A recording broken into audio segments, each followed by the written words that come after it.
20 अप्रैल को राहुल गांधी की संसद सदस्यता होगी बहाल। राहुल गांधी के बंगला खाली करने पर भी रख सकती है रोक। सूरत कोर्ट राहुल की सजा पर 20 को सुनाएगा फैसला। मोदी सर ने मामले में राहुल गांधी को बड़ी राहत मिल सकती है। सूरत के सिविल कोर्ट में इस मामले की सुनवाई पूरी हो गई है और कोर्ट ने फैसला सुरक्षित रख लिया है। एडिशनल सेशन कोर्ट जज आरपी मोगेरा ने कहा कि वो 20 अप्रैल को फैसला सुनाएंगे।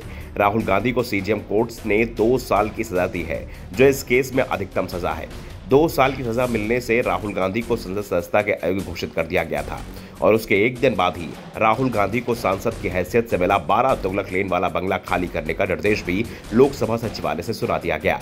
ये बंगला 22 अप्रैल तक खाली करना है, लेकिन अब सिविल कोर्ट में राहुल गांधी की याचिका पर 20 अप्रैल को ही फैसला हो जाएगा। कोर्ट का फैसला राहुल गांधी के पक्ष में पूरी तरह भी नहीं आता है तो भी राहुल गांधी को राहत मिल सकती है। अगर कोई राहुल गांधी की सजा में एक दिन की भी कमी करता है तो भी राहुल गांधी की संसद सदस्यता बहाल हो जाएगी, क्योंकि जनप्रतिनिधि कानून में किसी भी सांसद या विधायक की सदस्यता तभी वापस ली जा सकती है जब उसे 2 साल या उससे ज्यादा की सजा सुनाई गई हो। राहुल के वकील RM चीमा ने कोर्ट में तर्क दिया कि टिप्पणी को लेकर मानहानि का केस उचित नहीं था, साथ ही केस में अधिकतम सजा की जरूरत भी नहीं थी। वकील ने दलील दी कि विरोध पक्ष का सरकार का विरोध करना होता है। फ्रीडम ऑफ स्पीच के तहत राहुल गांधी को सरकार की आलोचना करने का अधिकार है। ऐसे में राहुल गांधी के बयान को सरकार की आलोचना के संदर्भ में लिया जाना चाहिए। चीमा ने कहा कि 2016 में नारन कछाड़िया के खिलाफ शिकायत दर्ज कराई गई थी। उस मामले में सांसद नारन कछाड़िया के खिलाफ कोई कार्रवाई क्यों नहीं की गई, तो कोर्ट पूर्णेश मोदी के वकील ने भी इसका विरोध किया। चीमा ने कहा कि CRPC धारा 389 में अपील लंबित होने पर सजा के निलंबन का प्रावधान है। उन्होंने कहा कि सत्ता एक अपवाद है, लेकिन कोर्ट को सजा के परिणामों पर विचार करना चाहिए। कोर्ट को इस बात पर विचार करना चाहिए क्या दोषी को ज्यादा नुकसान होगा। ऐसी सजा मिलना अन्याय है। याचिकाकर्ता पूर्णेश मोदी ने कोर्ट में दाखिल अपने जवाब में गांधी की याचिका का विरोध करते हुए कहा था कि कांग्रेस नेता बार बार मानहानि वाला बयान देने के आदी हैं। इसी के चलते उन्हें सुप्रीम कोर्ट से भी माफी मांगनी पड़ी थी, लेकिन यहाँ वो बयान भी देंगे और माफी भी मांगने को तैयार नहीं है।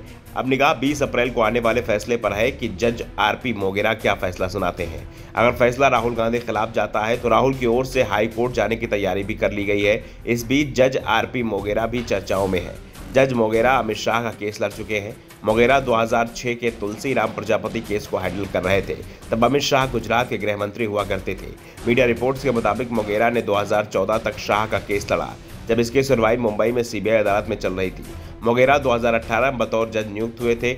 वो सूरत में 8वें अतिरिक्त जिला और सत्र न्यायाधीश हैं।